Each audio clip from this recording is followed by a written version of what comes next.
Hey everybody, Shawn from Miles to Memories here.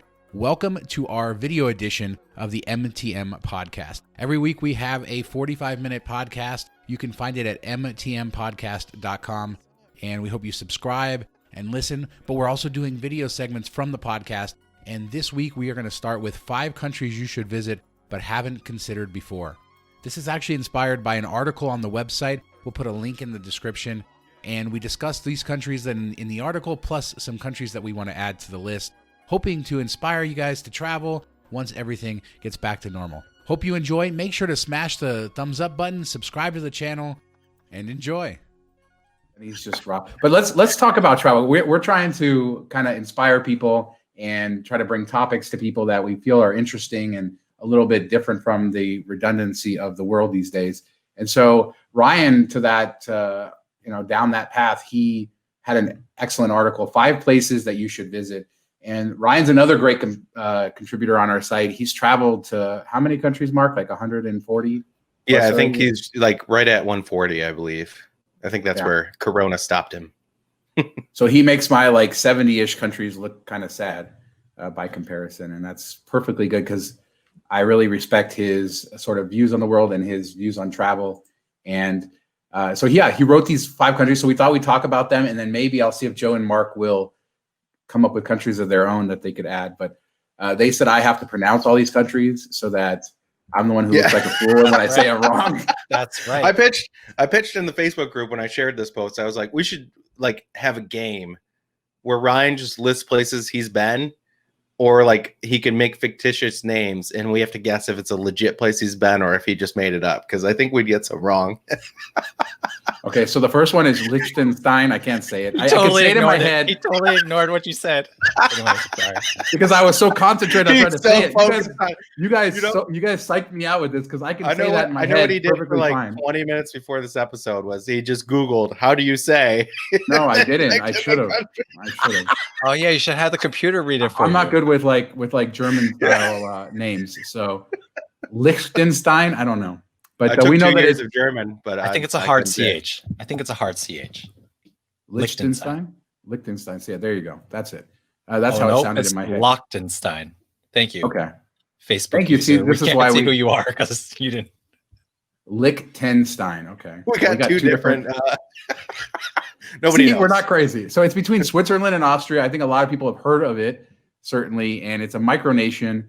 I didn't know this. It's only 15 miles by 7.7 miles. So it's a it sounds awesome. Cool, like I like that it's so tiny and it's cool. He said you can walk into it, which is kind of cool. It's like a 2-hour walk from a major city, which I found kind of interesting. I mean, I know there's other places you can walk into, like I believe on the U.S.-Mexico border you can walk through, but I thought that was kind of unique. Yeah, it looks like a cool thing, and it's obviously an easy way to get another country if you're counting countries.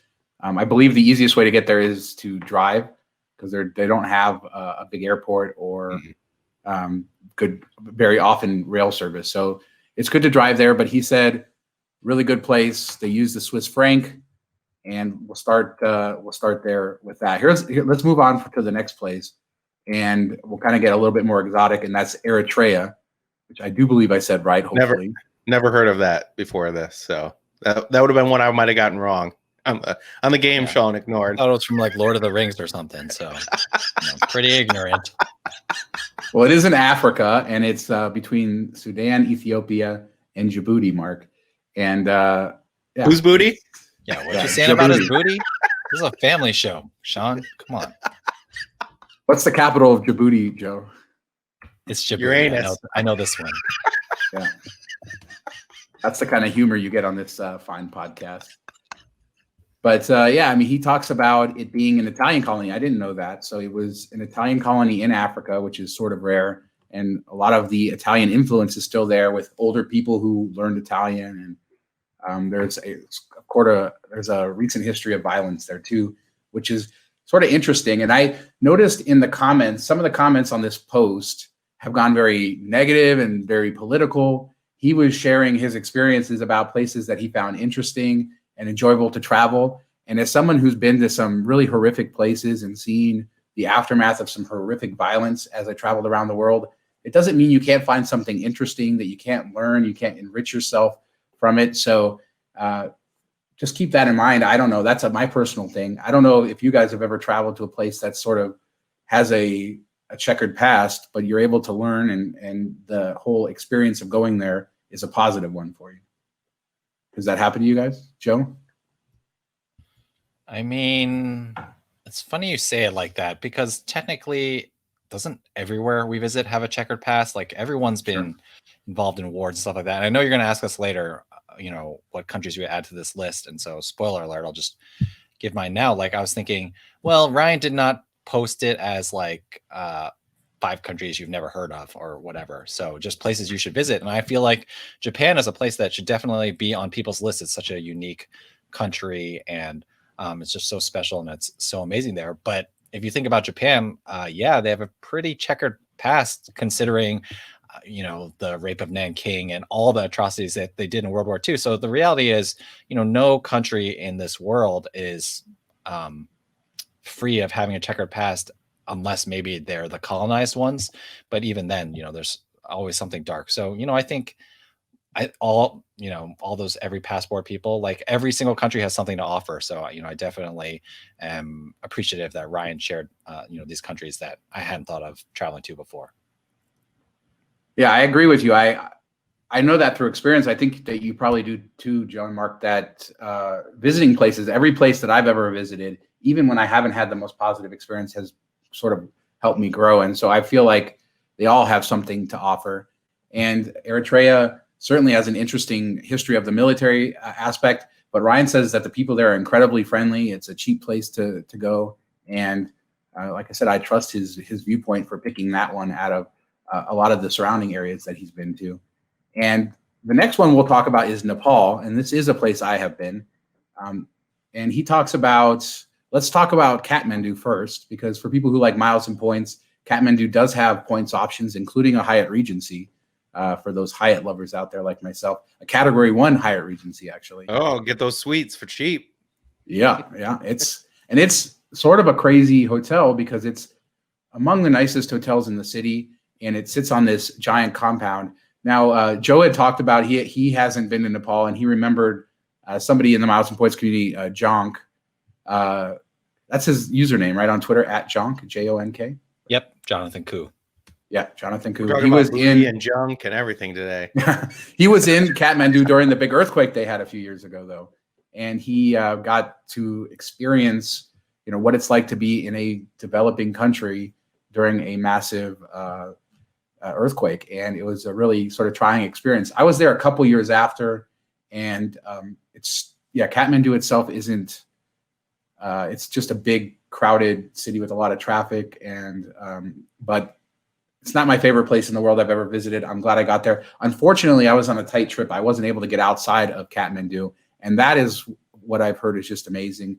I heard it from people when I was there, talking to people who had traveled into the mountains. Of course, some people go on expeditions. They go to the Everest Base Camp from there. There's all kinds of hiking and national parks and things that you can get to. So it's a really nice country for doing outdoor stuff. They're very tourist friendly there. It's pretty cheap as well. Kathmandu is a very interesting city, but like so many capital cities across the world, I guess it's not that interesting by itself, but certainly the outdoors experiences you can have in Nepal are pretty amazing. Either of you guys want to climb Mount Everest or do anything like that, or no? We're too old. I would go to like base camp maybe, but I would not go above that. Like, get flown into base camp and just hang out with all the people, because I think it'd be kind of a cool experience. I feel like they're kind of like their own little group of people, like kind of Miles and Points community. Like, they probably all know each other and see each other on the regular. So I think it'd be kind of cool just to hang out there for like a day or two and experience that. But no, too many people die, and I would probably make it like a mile up and pass out from exhaustion. So yeah, that's I did Fuji. That was fine. I didn't need to have an oxygen tank or stuff like that. Diamond member Julie Bree says she did it, so respect and props to her. But yeah, I think that's just too much for me. And the stories of it getting overcrowded these days and things like that, like it just it's not for me. Yeah, as far as Kathmandu, flying into Kathmandu is pretty amazing. You're getting views of all the mountains surrounding the city, and it's just one of the more stunning approaches I've ever seen going into a city or an airport. So definitely recommend it. I don't have anything against Kathmandu. I just was sort of sad with myself that I didn't have time to really get out of the city, because I felt like from everybody I talked to that's the best sort of places. There's so many places to go outside of the capital that are. I feel like that's kind of like Dublin and stuff. Like everybody always wants to go to Dublin and enjoy Dublin, and even the people that live in Dublin are like, don't come here, go everywhere else. Like get outside of here. That's where all the beauty is. That's where all the the mystique is. The actual city of Dublin's actually kind of small, and a couple days is fun, but it gets old after a little bit. So I feel like that's most big cities, the surrounding areas, especially if it's like a nature focused country, is something worth checking out and try to expand outwards. And yeah, one last thing to say about Nepal is the people were amazing there. I do want to say that I really enjoyed talking to people and learning about both the Hindu and the Buddhist traditions for the people there, and seeing some interesting sites I hadn't seen elsewhere. Some of the traditional like Hindu death sites where they sort of burn the bodies, and they basically, when somebody dies, they carry them through the streets. The family does, to this very special place on the river and cremate them, and it's all done as soon as possible. And so that was the first time I had seen. I had heard of those kind of in India and elsewhere, heard of those traditions, but I hadn't had a chance to experience them, and I'm glad I did. So definitely Nepal is worth checking out. And then the next one's Azerbaijan, which is another country I think a lot of people probably have heard of, just don't know where it's at. I know that it's sort of Brian describes it between Russia and Iran on the Caspian Sea, and it's one that I've had on my list to go for a long time. I've heard good things from like the people that travel, like Ryan, that travel everywhere, and it's sort of a little harder to get to, but I've heard really good things. I found this one to be the most interesting for me, like personally, like my travel style and everything. Just like the architecture, he says the architecture is really cool, and inspirations from Russia and Iran and stuff. And I thought it was funny that the customs agent shook his hand when he said he was visiting, when he was visiting just for pleasure, because it's such a business focused city and there's not much tourism that happens there. So just I like more of the city aspect. I love architecture, stuff like that. Like I'd rather look at buildings than go to museums and look at paintings. So I think that's something that definitely he put on my radar that I hadn't really considered before. So thanks for that, Ryan. Thanks, man. Joe, you going to take the family to Azerbaijan? No, probably not. I found since I had kids that I'm just like, it's just tough for me to like just traveling. Say boring. Just say yeah, boring. I'm boring. Yeah, no, you're right. It's like traveling with kids. It's like already enough stress. Like I've said to you a million times, Shawn, I have like so much respect for what you did with Shawn Reese, when he was in third grade or whatever. Because like I just feel like I would lose my mind with stress, like not knowing where I was going to stay and things like that. So, I don't only want to stick to the big cities, but I'd at least like to stick to countries where I feel like until the kids get older, we're probably going to revisit a lot of countries we've been to before, but just check out different areas of that. So that's going to be a lot of Europe, a lot of Asia, just because, it's so mentally taxing to travel with kids already and to be worried about. And, our youngest still has some health issues and stuff like that. So, Azerbaijan could be super simple and easy and stuff like that, but just because I have no familiarity with it, like it's so much activation energy to even do the research to get there that it's just something that's going to have to wait. All right, and that actually leads us perfectly into the last one on his list, which is Honduras. And this is a country I've actually been to on a limited basis. Now, most people go to Honduras off of a cruise ship and the Isle of Roatan, and that's all heavily touristy, and it's not very nice from what I've heard. I actually haven't been there. But what Ryan talked about, and I can second this, is the Copan Ruinas, which is It's Mayan ruins in Honduras, very close to the Guatemalan border, in a town called Copan. And the ruins there are among the best I've seen. I've been to a lot of the major ruin sites throughout Mexico and Central America, and the ruins there were amazing. It's not very easy to get to. I remember we went there, and this is back when my son was 7 years old, when we were backpacking through Central America. And we went there kind of through a series of stops. So we had kind of would go town to town and spend a day there or whatever. And so we kind of crossed overland into Honduras. So in the article, Ryan has kind of explains how you can get there a little bit easier. But yeah, I remember it being amazing. I remember being kind of blown away by these ruins. And I had just in that same trip been to Chichen Itza and Tikal and all the major, like I said, a bunch of major sites throughout the area. And these ones stood out for just for how intact they are and how robust they are. But then also he mentions the food. I remember the food in Honduras being really good. Lots of grilled meats and lots of good stuff, and the people really friendly. And that's, it's my experience there was amazing. I remember like we backpack with a child through Central America, and everybody's saying, mostly through Guatemala, and everybody is saying, well, it's dangerous. Look at the murder rates. Look at all of this stuff. And we never ran into any of that. I just ran into incredibly friendly people and great experiences. And we used common sense, and it seemed to do well by us. But yeah, and he mentions the pupusas too. The pupusas in that whole area of the world are amazing as well. So I'm glad he put that on there. I don't know that he knew that I had been to Copan Ruinas, but I second that. I don't think either of you guys have been to Honduras or anywhere in Central America, right?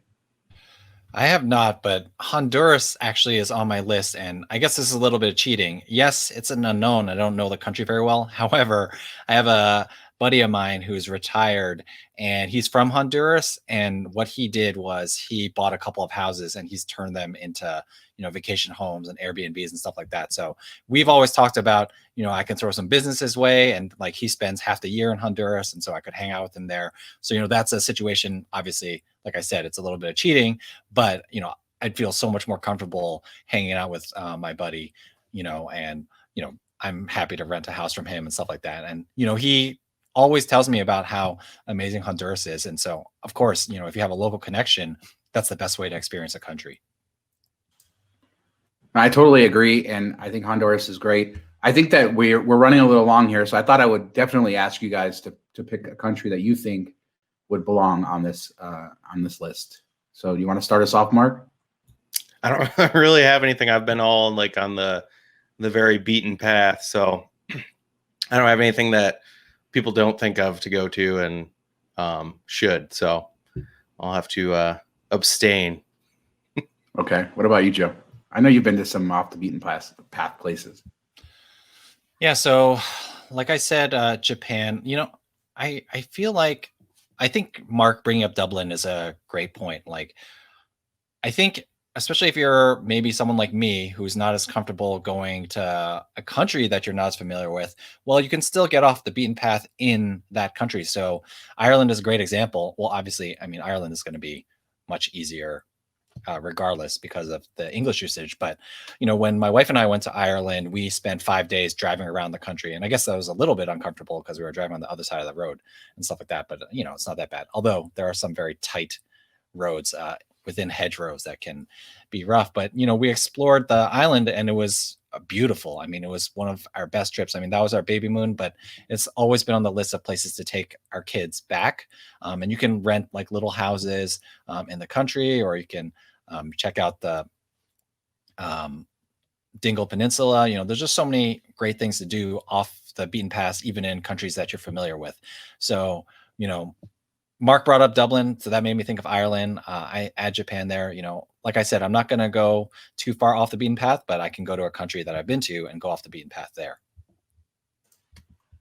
Makes sense. And for me, the country is Guatemala that I'll add to it. And I think it goes perfectly with what I said about Honduras. With Guatemala, we spent about 2 months backpacking all across that country.